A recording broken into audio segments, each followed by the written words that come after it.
Un gustazo recibirte, Juan Manuel, que hayas aceptado la invitación. Para nosotros un verdadero placer tenerte en nuestra mañana de miércoles, en este espacio que se ha vuelto casi que imprescindible para nosotros, este encuentro con Nelson Caula, de todos los miércoles 11:30.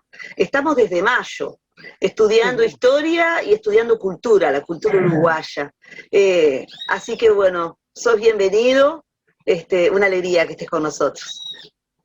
Bueno, muchísimas gracias. Yo ya le agradecí a Nelson y realmente la historia, sin duda, es una enorme pasión. Y bueno, leyendo, yo necesité leer para entender mi historia y comencé, después me fui extendiendo en todo esto y entendí en algún momento que había una partecita que no nos contaban, que no nos decían, y al final terminó no siendo tan partecita, sino que era bastante grande lo que no nos contaban.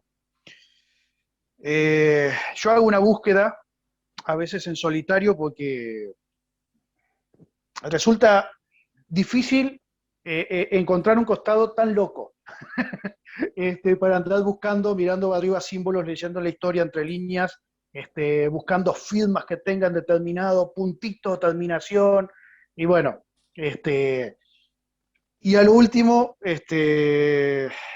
termino escribiendo lo que encuentro. Yo siempre pido que no me crean, que por favor no me crean nada, y que salgan a buscar cada uno lo que encuentro. Así me ratifican que yo estaba también loco y que hay muchos más, o bien estaba equivocado y pasa por otro lado parte de la historia. Lo que dice Nelson es así, uno empieza a abrir ese velo y empieza a encontrar, primero quizás con símbolos, es lo primero inmediato que uno encuentra, son lugares, la Plaza Matriz, en fin, lugares que tienen simbología y uno se empieza a preguntar, ¿qué hace esto si yo lo asocio con aquello? Y en la historia uruguaya hay logias patrióticas, masones, que fueron parte de ellas. Yo explico lo siguiente, estamos en un tiempo donde tradicional era perder la cabeza. O sea, teníamos un virreinato que luego se dividió en tres, pero que era uno solo desde el Perú hasta el Río de la Plata. Tradicional era, si a uno lo encontraban, era perder la cabeza. Entonces, ya habían encontrado un sistema en Europa, inclusive para gobernar, recordemos que no habían partidos políticos como los conocemos hoy, que era la conspiración. Y para conspirar no tenían WhatsApp, no tenían, bueno, hacemos un grupito, nos gusta determinado tema y hacemos un grupo y hablamos sobre ese tema. No existía. Entonces la forma que había era encontrarse, sí, de alguna manera cada tanto, hablar un lenguaje que reconocieran todos. Ahí comenzamos con palabras claves, con apretones de manos claves, con pines o insignias que podían ser una florcita puesta en el ojal, que identificaban a, en este caso, los revolucionarios, los independentistas. Y de ahí comenzaron a conspirar, como lo habían aprendido en Europa, ¿no? En América. Y en América comienzan los criollos que iban a educarse allá, sobre todo los que tenían formación militar, comienzan reuniéndose en logias no regulares. La masonería hoy es especulativa, hace rituales y movimientos que especulan con hacer cosas. En aquel momento eran operativas, eran logias que tenían un propósito. La logia Lautaro, en toda América, el propósito era liberarse de los españoles. La logia de los caballeros orientales, no sé si era liberarse de los españoles o hacerse más argentinos o hacerse más portugueses, pero tenía un propósito que era buscar una independencia o una dependencia programada, vamos a decir así.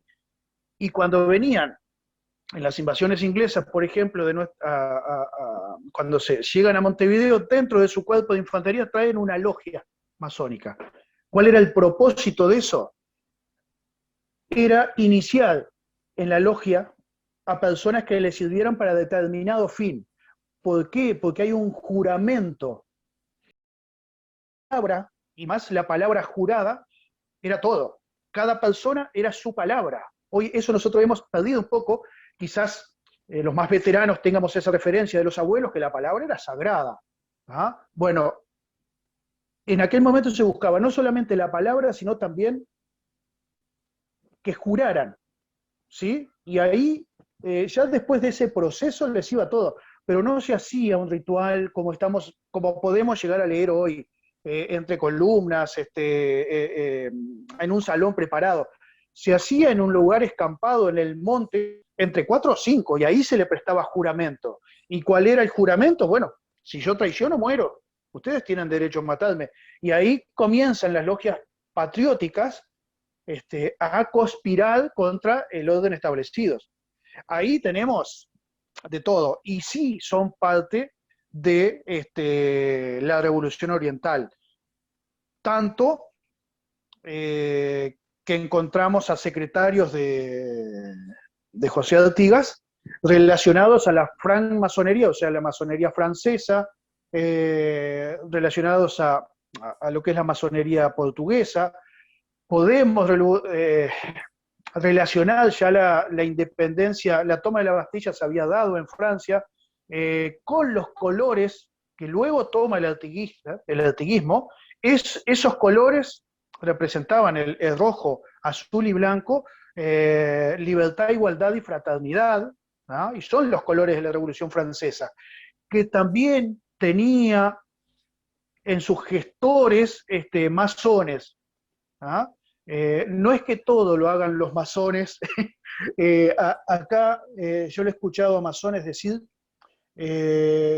somos menos de los que queremos y somos muchos, por lo que nos imaginan. El Uruguay hoy tiene 102 logias en todo el país, la gran logia masónica del Uruguay, la mayor, la más representativa. Después hay otras como derechos humanos, hubo un principio de una masonería egipcia, está la rama femenina, hay toda una rama mixta, pero es un 0,06% de la población del Uruguay. Hablamos de 7.000 personas, 6.000 personas, que son masones. Lo que pasa es que es como los presidentes de clubes de barrio. Se ponen la institución al hombro y salen a quizás a prodigar esas cosas que le da la institución, ¿no? Eso de querer mucha libertad, de querer igualdad, de querer ser fraterno con los demás. No todos los masones son así, ¿no? Aclarémoslo antes por las dudas, no todos son buenos, son como en todo núcleo, podemos encontrar el porcentaje de maldad y el porcentaje de personas buenas como se encuentra en cualquier sociedad. Pero sí hay una tendencia a la defensa del hombre, ¿no? Por el hombre mismo. La masonería se dice progresista, filantrópica, dentro de ella está la filosofía, o sea, el amor al saber. Se supone que un masón se deconstruye a sí mismo para construirse en un hombre nuevo. Acá hay frasecitas que podemos conectar inclusive con las revoluciones de izquierda dados muchos años después, ¿sí? Hay frases y hay exposiciones que se ligan mucho a las emancipaciones de América en todo su contexto. Es una escuela filosófica. Si estuviéramos hablando de una escuela pitagórica, bueno, las matemáticas estarían y están en muchos ámbitos también, ¿no? En este caso, como nos metemos en la historia, sí, digamos que la masonería, ya sea operativa o especulativa, ha hecho mucho ruido y sigue haciendo mucho ruido hasta el día de hoy. Y yo bromeo, además pica, ¿no? Tal vez que nos da escozor esto de que es de que es discreta. En el momento de la independencia, de las independencias de América y de Europa, era secreta. Claro, les iba la vida, tenían que guardar un secretismo. Hoy es discreta. Eh, no lo va a decir, pero si le preguntáramos al cuidacoche de atrás de la Española, donde está la Gran Logia del Uruguay, en la calle Casinoni, nos daría todas las señales de cada uno de que entra a la Gran Logia. Él los conoce más que cualquiera de nosotros. ¿Ah? ¿Por qué digo esto? Porque este señor no tiene una formación académica como pensábamos, no tiene una situación económica rebosante como habitualmente se le conecta a los masones. Quizás ese señor, porque sabe guardar discreción, porque hace ese trabajo con esa lealtad que le piden, es tan masón como los que entran a la logia. ¿Sí? Ahí hay toda una estructura que a mí me gusta tirarla abajo, me gusta deconstruirla. Estos principios de libertad, igualdad y fraternidad no solamente lo tienen iniciados, que hacen un proceso para aprenderlo. Hay gente que nace con eso y nunca ha sido masón, ¿no? No sé si me extendí, si quieren No, preguntas, yo no tengo problemas. Nelson sabe, yo contesto todo. bueno, me gustaría abrirlo un poco al grupo. Habían quedado muchas dudas y cosas en las que no pudimos entrar. Verás que hay un plantel femenino acá extremadamente mayoritario, nada que ver con esos porcentajes que viste Excelente. de la masonería, es totalmente al revés. Son No, las inquisidoras natas. sí, y una de las inquietudes que había por ahí era lo de las logias mixtas y las femeninas, ¿no? Que por ahí, pero puede ser un tema que nosotros no nos dio el tiempo tampoco para abordar en los miércoles anteriores. Pero digo, antes de eso, bueno, a ver, gente, tiren algo. Desmistifiquemos eso, ¿no? Acá manda el patriarcado. Los masones construyen obeliscos porque son un falo, y bueno, pero tirémoslos abajo. Anita Monterroso preparaba el lugar donde se reunían los cruzados, o sea, tenía que ser masona. Si ella preparaba el lugar donde se iba a realizar la reunión de la logia, bueno, ella, la señora de Rivera, en esas idas y vueltas de la historia, o sea, siempre estuvieron las logias patrióticas, operativas, permitieron el ingreso de mujeres.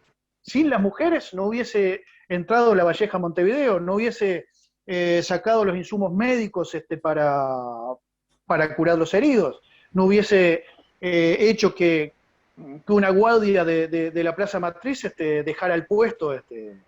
A ver, son parte de la independencia y fueron parte de la masonería independentista. También lo están en la masonería.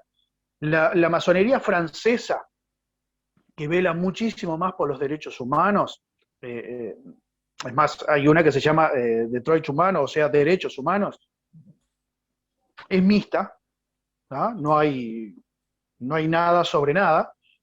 Las hay separadas, hay hombres masculinos por un lado y lo que serían las logias femeninas por el otro, ¿sí?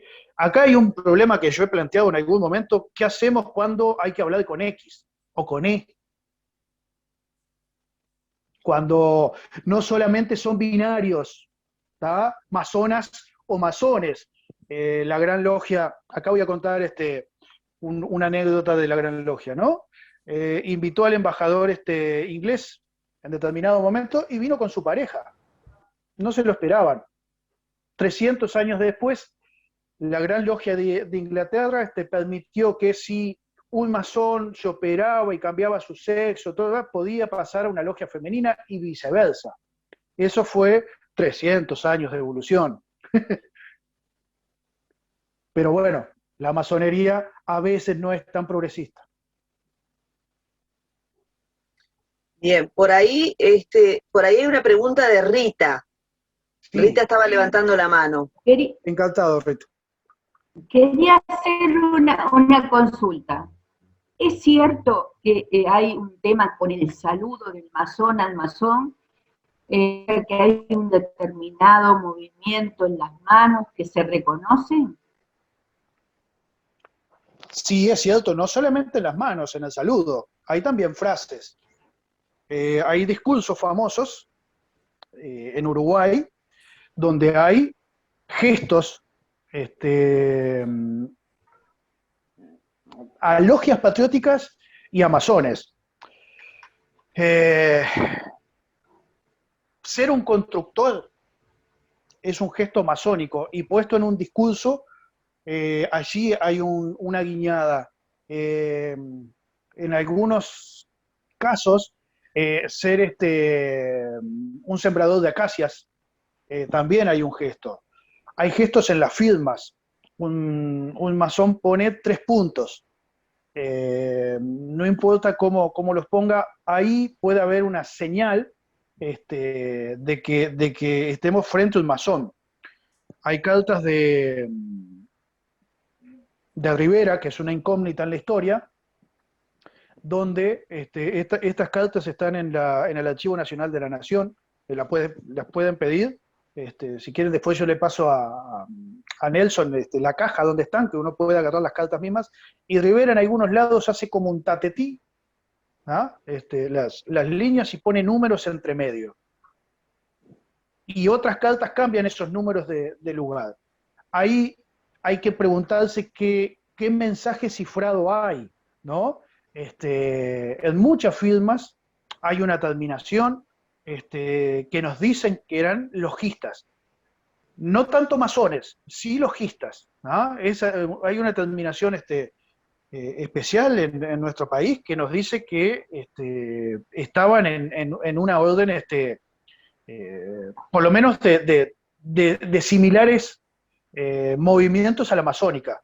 También hay saludos, hay formas de saludar, hay posturas. El masón en logia se siente de determinada forma, ¿ah? Y pone sus pies de determinada forma.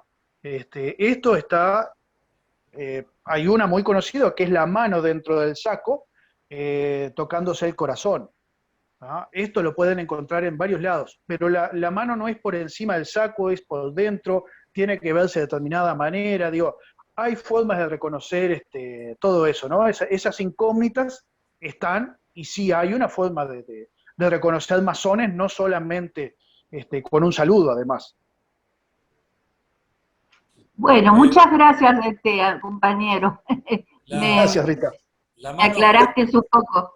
La mano Gerard, dentro del saco, sí, ya voy. La mano sí. dentro del saco es el gesto de Napoleón, ¿no? Tiene algo que ver con eso. Sí, Napoleón tiene mucho que ver con eso. En realidad la masonería se ha encargado, Amadeus Mozart fue iniciado 4 meses antes de fallecer, ¿tá? Hay personas que hacen una carrera masónica y hay una preocupación de la masonería también por incluir a grandes mentes dentro de la masonería. Hay de todo. La masonería tiene una logia en la luna, que el primer astronauta que pisó la luna llevó también una bandera masónica y todo como para fundar. Tiene la masonería una logia en la luna. Llegaremos a Marte y tendrá una logia allá. Son de esas cosas bastante interesantes y locas. Hay un grado de locura de llegar a muchos lugares también por parte de la masonería. Estoy viendo, ya vamos a la pregunta, estoy viendo las firmas que vos pones en tu libro. Sí. Y bueno, está la de Damaso Antonio Larrañaga, ¿no? Con los simbolitos que vos decías, pero estoy mirando la de Juan Martín Pueyrredón, en el circulito ese que hacen todo, pone como un 2 ahí. Sí, posiblemente el grado. Claro, y Francisco Jambí pone un 3 y algo más, que no sé qué es dentro del círculo, y daría la impresión de que Julián Laguna pone un 33. Al costado exacto. Tiene un 33 con una cosa hacia abajo. Es que pone un 33 directamente. Qué bárbaro. Los grados de la masonería, los 3 básicos son aprendiz, compañero y maestro masón. O sea, 1, 2 y 3. la masonería inglesa comienza desde el grado 4 al 33. No todos los masones son grado 33 o comienzan en la masonería inglesa, ¿no? Eso es un tema que muchos conectamos, masón, grado 33. No, para llegar a ese grado hay que pasar algunos años. Se dice que el aprendiz masón pasa 3 años para llegar a compañero. El compañero pasa 7 años para llegar a ser maestro. Y el maestro no se sabe cuántos años pasa para hacer comenzar esa cadena del 4 en adelante, ¿no? Pero llegamos a un grado 33 por lo menos con 50 años dentro de la masonería. Así a grandes cuentas, ¿no?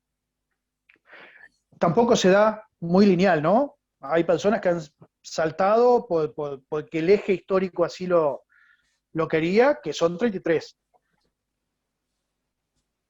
De una. Se salta todo un proceso para que estén ahí. Está la apropiación del número 33 en nuestra historia es inmenso. Si van a la fortaleza, al Museo de la Fortaleza del Cerro, van a encontrar los escudos que no llegaron. Y acá les doy un adelanto del próximo libro. Ahí hay 3 escudos. 2 son muy parecidos al argentino, pero utilizan la pica y el godro usado en la Revolución Francesa. Ahí hablamos de intentar poner, más de lo que tiene el escudo uruguayo, símbolos masónicos. Y hay el penúltimo, vamos a decir así, antes del escudo nuestro, el que tenemos, el que es aprobado luego, tiene el número 33 puntualmente en uno de los... Está también dividido en 4 y en uno en ese mosaico, en uno tiene el número 33 directamente. ¿Ah? O sea que hay una apropiación del número desde antes, ¿ah? En la historia de que la masonería estuviera ahí. ¿Sí? Y después, bueno, yo entiendo que todos los símbolos patrios son masónicos hoy por hoy, ¿no?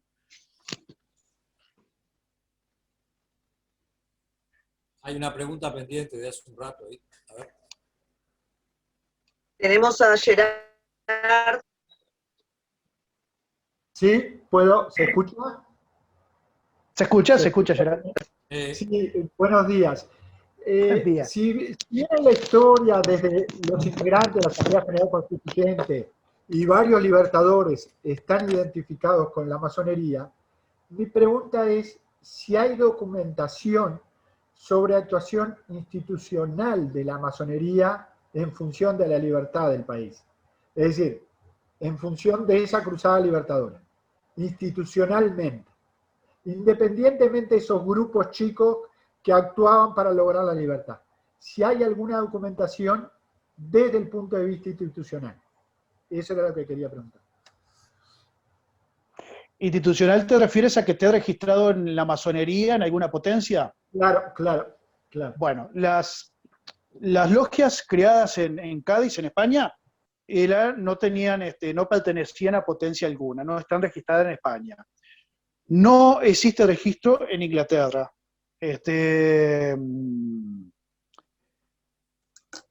La primera que hay es Constante Amistad, que se iba a llamar Tolerancia, y fue en 1830.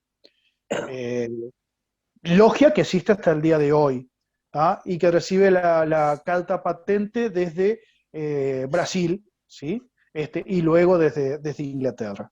En Constante Amistad ingresan, por lo menos aquellas puntas de lo que fueron los caballeros orientales, ¿sí? Ahí tenemos por lo menos 6, 7 nombres que ingresan a la logia, dentro de ellos La Valleja. El orden de los caballeros orientales, que así se llamó, fue una logia que se creó mucho antes, ¿ah? En 1819, por una información de una invasión española y para tener una forma de comunicación y de defensa, se creó los caballeros orientales, que pasaron por varios momentos.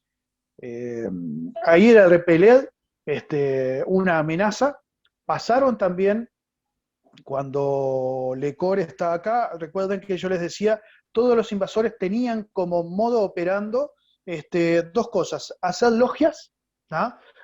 Las personas que los ayudaban pasaban a estar como en un círculo íntimo, ganaban medallas, los hacían varones,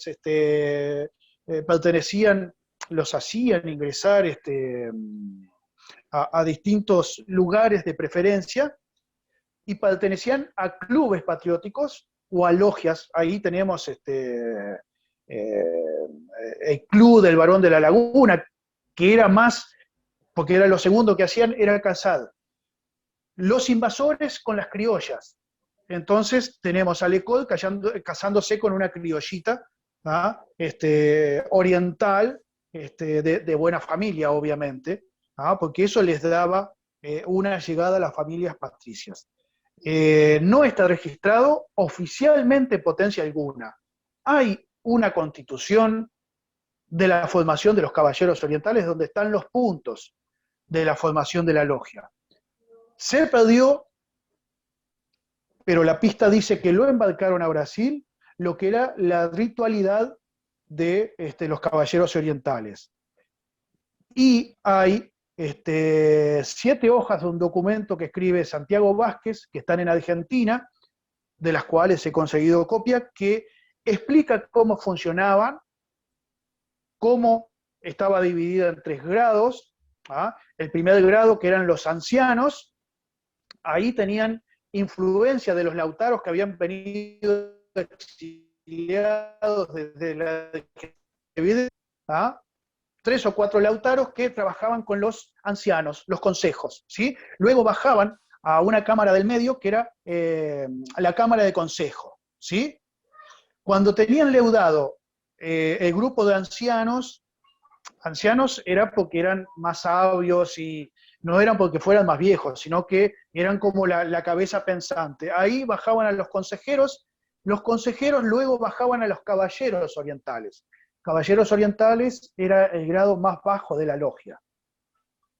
¿Se entiende? Y el último grado no sabía lo que hacía el segundo, y el segundo no sabía lo que sabía el tercero. ¿Ah? Y se reunían en una especie de Club Montevideo, un lugar donde tenían que pasar la noche entera, porque había una seguridad que si los agarraban a mitad de la noche, iban presos. ¿Ah? Entonces, para poder pasar dentro de los guardias, había claves secretas o discretas, ¿ah? Para que les dejaran pasar en distintos puntos. ¿Ah? Tenían una casa, allí relatan cómo tenían determinados juegos de cartas, cómo tenían para jugar una especie de billar, ¿sí? Cuando no se reunían, los caballeros orientales permitían llevar ajenos a la logia, a esa casa de recreo logia que tenían, ese club, ajenos que posiblemente fuera como para prepararlos, para incluirlos en la logia nuevo, ¿no? De la liturgia podemos, y acá Caula me mata, tenemos un detalle y lo da José Artigas. Cuando lo matan a Blas Basualdo en 1815, Artigas le pide al Cabildo de Montevideo que en sus honras fúnebres se vistan de determinada manera. ¿Ah? Él pide que echen las honras fúnebres en la casa donde fueran a hacer, fuera llevado el ataúd al Cabildo de Montevideo. Allí tenían que, quienes llegaran, estar ataviados. La pregunta es, ¿ataviados cómo? Vestidos iban a ir todos. ¿Qué atavío tenían que llevar? ¿Ah? Luego pide que en ese lugar, sobre la palma que iba a tener el cajón de Blas Basualdo, se volcara una copa de vino. Entonces, en este paso, tenemos que preguntarnos qué conocemos. Conocemos que cristiano no es, conocemos que de la religión afro no hay referencias inmediatas.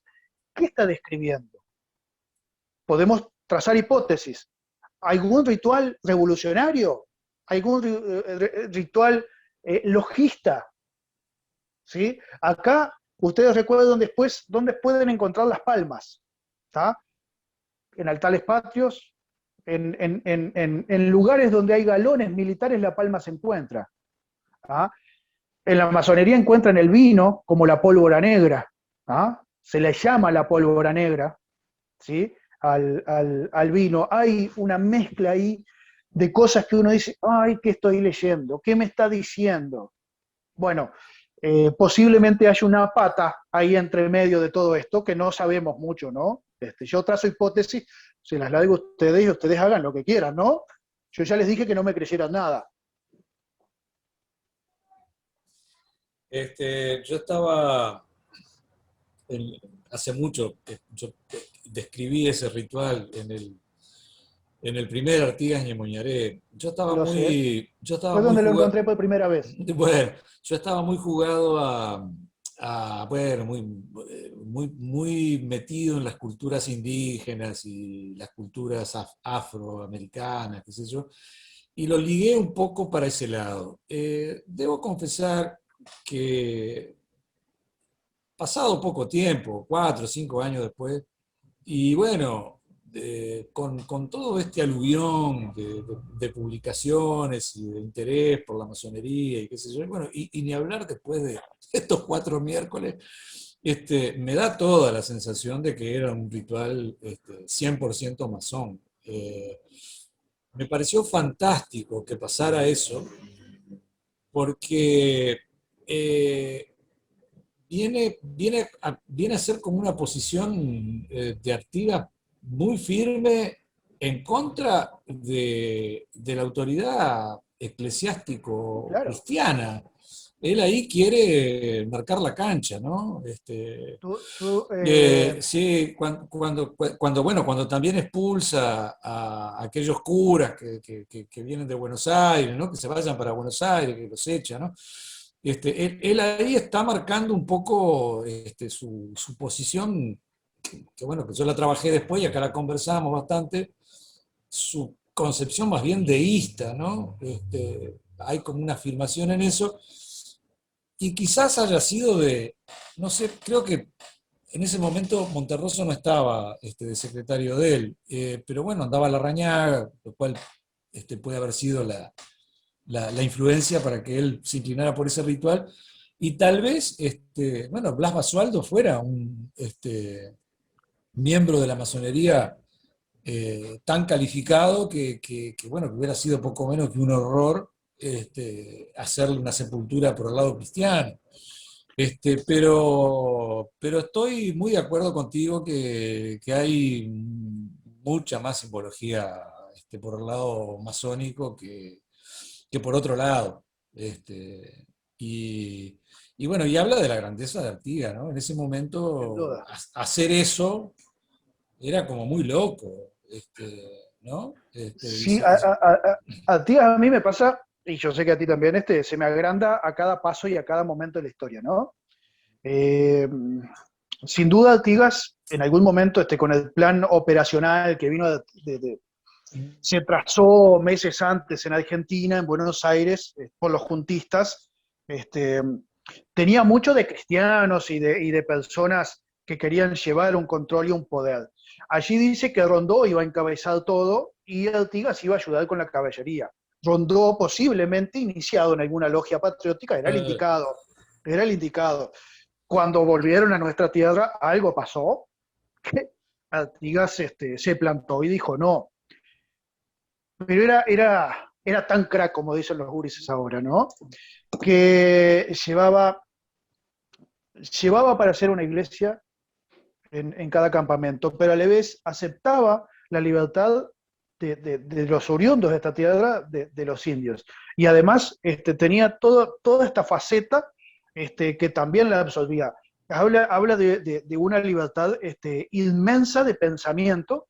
Este, cuando llegamos al exilio de Artigas y llegamos a quienes quedan acá, donde la palabra patriota tiene tantas, tantas formas que en algún momento son traidores, en otras son amigos, en otras se pelean entre ellos, en otras se dan vueltas y se van. los dejan solos, se van dejando solos, se traicionan, ¿no? Artigas, queda cada vez más enaltecido. Y me pasa eso, ¿no? La apertura que tenía y el conocimiento de dónde estaba era inmenso, ¿no?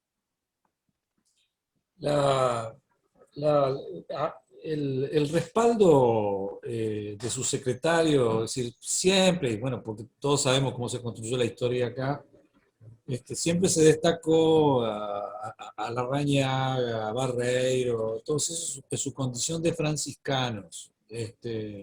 Pero bueno, faltó la otra pata, eran tan franciscanos como masones. Yo hablo de masones con sotanas,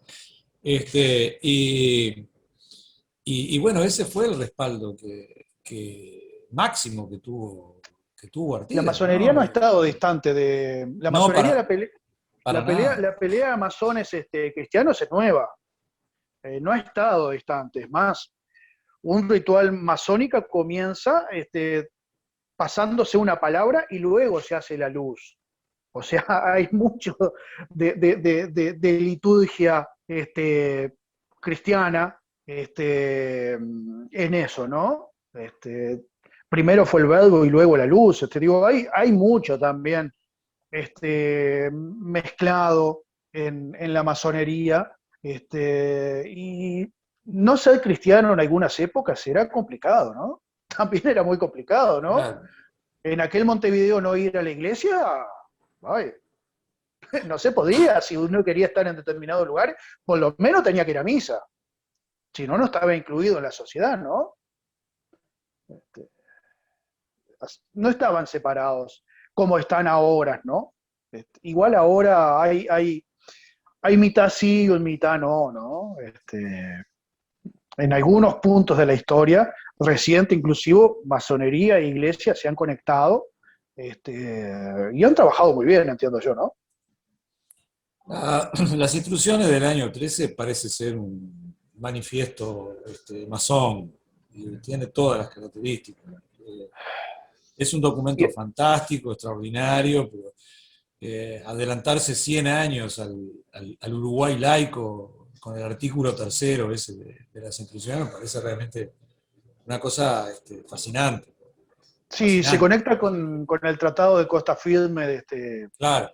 norteamericano y hay unas conexiones, hay renglones no enteros, copiados enteramente, pero que hay un tríptico que Artigas usaba que era igualdad, libertad y seguridad.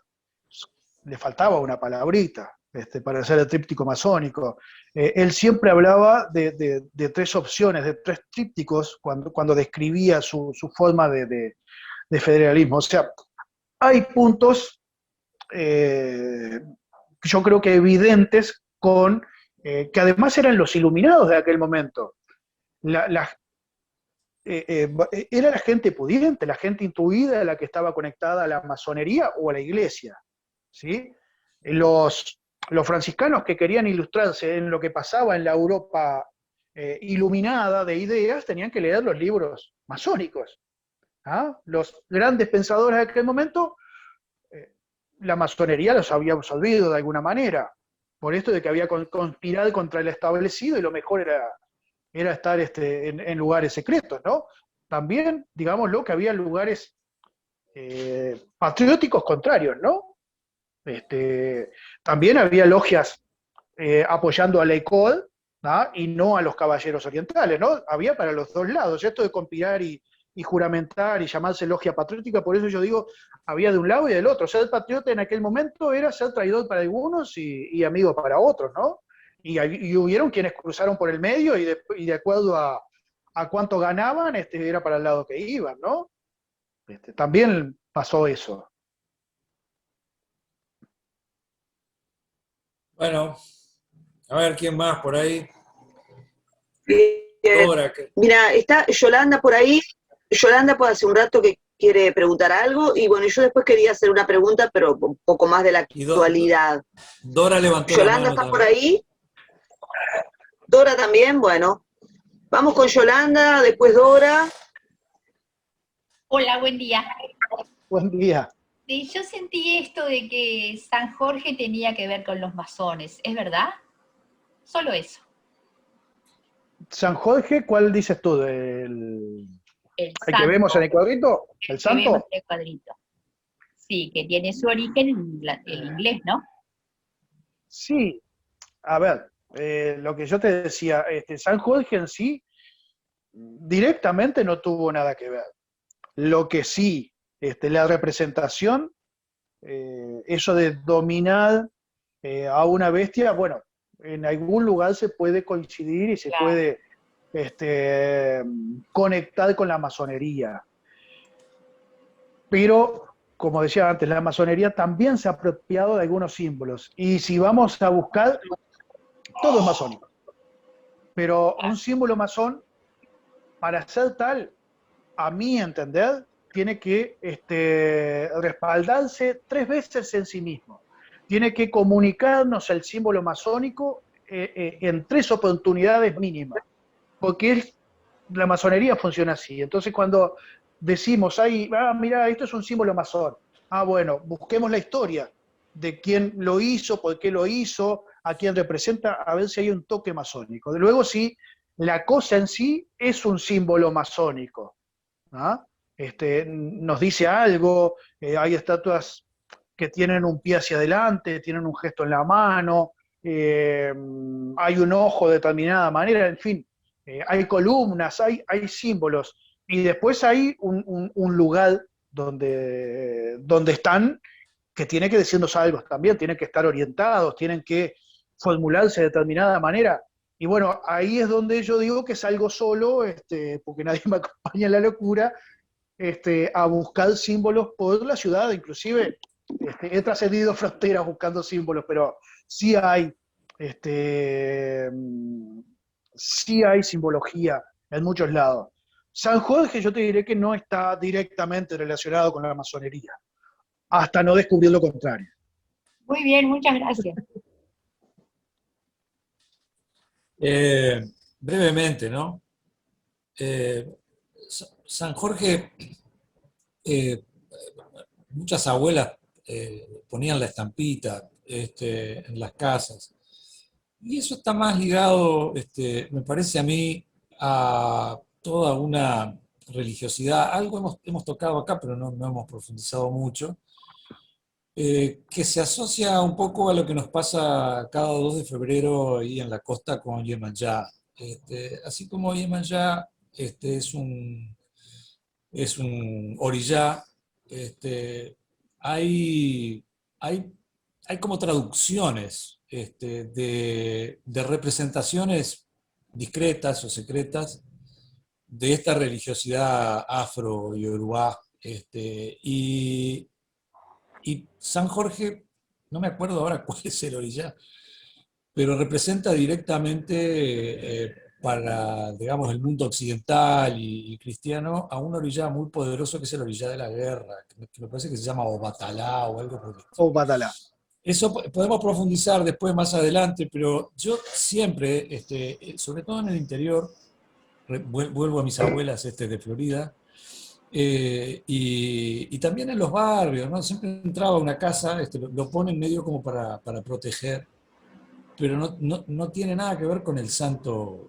En realidad es más ese santo, es un símbolo, ¿no? Es como decir, acá estoy protegido por Obatalá, ¿no? Sin que la gente de la familia pertenezca a esa religiosidad o a la Umbanda, nada que ver, ¿no? Era como que siempre estaba aquella hechicera, bruja, que le llevaban alguna ropita para, ¿no? Santificar y qué sé yo, y les daba esa estampita a las abuelas, a las madres, la ponían en la casa, ¿no? Y bueno, y en Bahía, por ejemplo, donde explota esa cultura, San Jorge es un referente muy, muy fuerte dentro de estas culturas afro-bahianas, ¿no? Que además, para completar lo que estás diciendo, Nelson, el símbolo vivo, yo digo que el símbolo nos hace levantar la cabeza para mirarlo a los ojos, y a veces agachar la cabeza y mirar el suelo, ¿tá? Y hacer una retrospectiva. Pero a veces el símbolo lo tenemos incorporado de tal manera que no nos damos cuenta.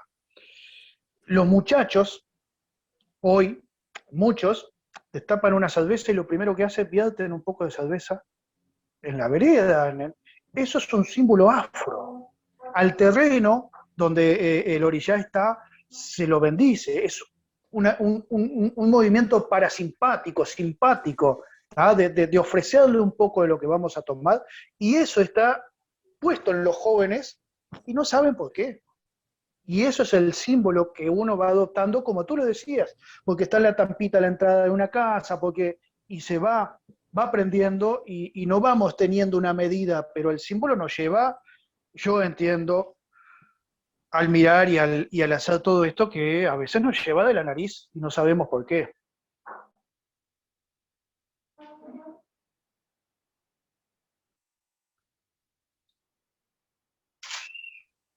Sí, a ver, yo estoy de acuerdo absolutamente con esto de los símbolos. Quedaría daría para otro encuentro, ¿no? El poder de los símbolos.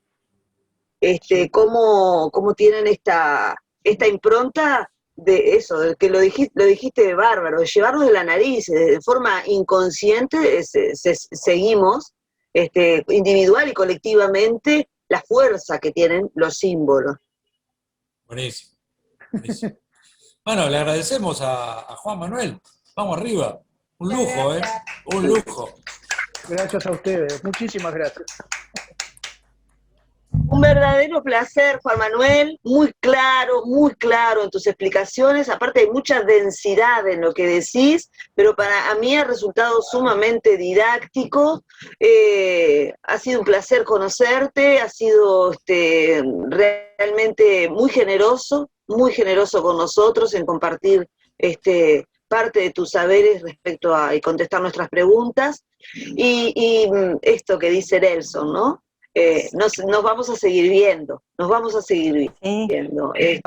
Para mí es un gusto transmitir mi locura, y bueno, yo tengo que hacerte cargo también a vos. Yo caí muy gurisito en una emisora, y allí me despertaron todas las curiosidades habidas y por haber, ¿no? Sin duda. La gran emisora del Palacio, increíble. Exactamente. Increíble. Parte de la ruta compartida, buenísimo. Sí. Bueno, Yo gente. te agradezco y me despido. Bueno, un abrazo grande para vos. Hasta la próxima. Juan Manuel, un abrazo. Nelson, un abrazo. Gracias a ambos. Gracias a todos.